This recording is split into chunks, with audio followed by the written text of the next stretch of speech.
Hi friends, welcome to my channel. ரொம்ப நாளாக video போடாமல் இருந்ததுக்கு சாரி. இனிமேல் ரெகுலராக வீடியோ போட ட்ரை பண்ணுறேன். இந்த கைன் மாஸ்டர்ன்ற சிம்பிள் இல்லாத வீடியோஸ்க்கெலாம் நிறையா லைக் பண்ணியிருக்கீங்க. இந்த சிம்பிள் முடிஞ்ச அளவுக்கு நான் இல்லாமல் இனிமேல் வீடியோ போட ட்ரை பண்ணுறேன். எனக்கும் இந்த வீடியோ பார்த்துட்டு நீங்கள் லைக் பண்ணுங்கள். Thank you friends. இன்றைக்கி என்ன ரெசிபி பார்க்க போகிறோம் அப்படின்னா, மொச்சப்பயிறு, கத்திரிக்காய், முருங்கைக்காய் போட்டு ஒரு புளிக்குழம்பு. எனக்கு ரொம்ப பிடிக்கும்.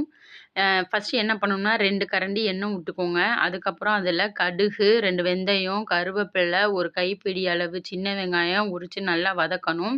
அதுக்கப்புறமா ஒரு 10 பல்லு பூண்டையும் சேர்த்து நல்லா வதக்கி விடுங்க. அதுக்கப்புறம் ஒரு தக்காளி எடுத்து நல்லா மசிகிற அளவுக்கும் நல்லா வதக்கி விட்ருங்க. இன்றைக்கி நான் என்ன எடுத்திருக்கேன் அப்படின்னா, பச்சை மொச்சை தான் எடுத்திருக்கேன். உரிப்போம்ல, அந்த பச்சை மொச்சை, ஒரு 2, 3 கத்திரிக்காய், ஒரு முருங்கைக்காய் எடுத்திருக்கேன். இதெல்லாம் போட்டு தான் புளிக்குழம்பு வைக்க போகிறேன். நான் இப்போ நல்லா வதங்கிருச்சு. இதில் தேவையான அளவு மிளகாத்தூள் போட்டுக்கோங்க. எனக்கு தேவையான அளவு போட்டுக்கிட்டேன். உரப்பு அவ்வளவா எங்கள் வீட்டில் சாப்பிட மாட்டாங்க. அதனால் 1 ஸ்பூன் போட்டுக்கிட்டேன். அதுக்கப்புறம் 2 ஸ்பூன் அளவு மல்லிப்பொடி இப்போ நான் போட்டுட்ருக்கேன். இது மல்லிப்பொடி. அதுக்கப்புறம் குழம்பு பொடின்னு சொல்லி வீட்டில் நம்ம அரைச்சி வச்சுருப்போம்ல, ஒரு மசாலா பொடின்றது. அதுதான். அது இல்லாதவங்க இந்த மல்லிப்பொடியையே ஒரு 3 கரண்டி சேர்த்திங்கன்னா சரியாக வரும். நான் அதையும் 1 ஸ்பூன் சேர்த்துக்கிட்டேன். இப்போ வதங்கி நல்லா கூட்டு போல் வந்த உடனே நம்ம பச்சை மொச்சை, கத்திரிக்காய், முருங்கைக்காய் போட்டு நல்லா வதக்குன்னு வதக்கணும். தேவையான அளவு உப்பு போட்டுக்கோங்க. இப்போ நான் இது எல்லாமே மிக்ஸ் ஆகுற அளவுக்கு நல்லா வதக்கிக்கிறேன் ஃப்ரெண்ட்ஸ். பாருங்கள், நல்லா வதக்கிட்டேன்.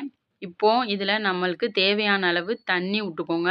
ஏன்னா இந்த கத்திரிக்காய், முருங்கைக்காய், மொச்சப்பயிறு எல்லாம் வேகணும்ல, அதனால் அந்த அளவுக்கு மூழ்கிற அளவுக்கு நல்லா தண்ணி ஊற்றிட்டு இதை அப்படியே ஒரு மூடியை போட்டு மூடி வேக வைக்கணும். இந்த ஸ்டேஜில் புளி கிளி எதுவுமே ஊற்றிடக்கூடாது ஃப்ரெண்ட்ஸ். புளி ஊற்றினா வேகவே வேகாது, ரொம்ப லேட் ஆகும். இதில் ஒரு சின்ன அளவு தேங்காய், அதில் கொஞ்சம் போல் சீரகம் சேர்த்து நல்லா மையாக அரைச்சி வச்சுருக்கேன் இந்த கலவையில் ஊற்றுறதுக்கு.